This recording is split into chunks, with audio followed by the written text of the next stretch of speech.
So I'd like to talk about windbreaks and/or shelter belts today and all the advantages that they can afford a homeowner here in the state of Oklahoma.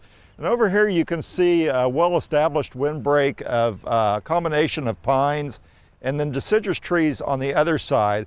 So the composition of the windbreak in a perfect world, I see it as 3 rows. Your first row would be some type of a native pine, or don't put all your eggs in one basket and break up the native pines in light of some of the pine diseases and other challenges we have here in Oklahoma.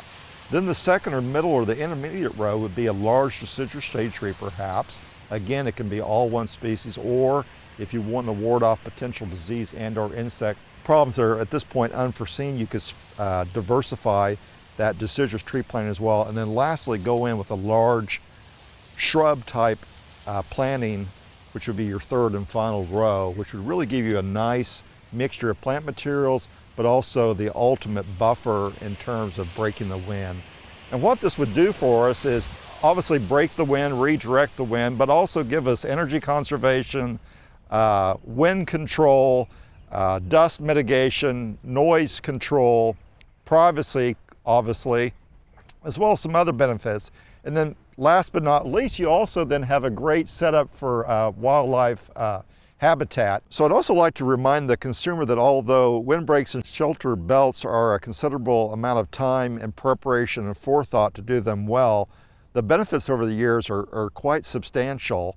So all of the advantages that I listed earlier, the wildlife conservation, habitat corridor, the dust mitigation, the noise, all those are great, but it's also nice to keep in mind that if you look at your highest row of trees in your windbreak and take that times 10 to 15, that's the area of land that's literally protected by that windbreak at maturity. So you start to do the math, you can really protect a large tract of land with a 10 to 15 year investment of trees coming up to their near mature height. Because in Oklahoma we have wind 8 days of the week, I think it behooves all of us to think about one of these windbreaks or wind shelters in our landscape. Again, it's all about forethought, planning. It takes time clearly to get these up to the mature height.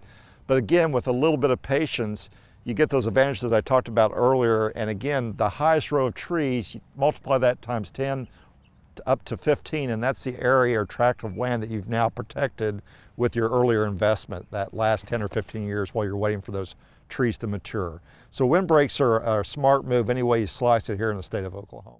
We hope you enjoyed this video. It's part of our Oklahoma Gardening YouTube channel.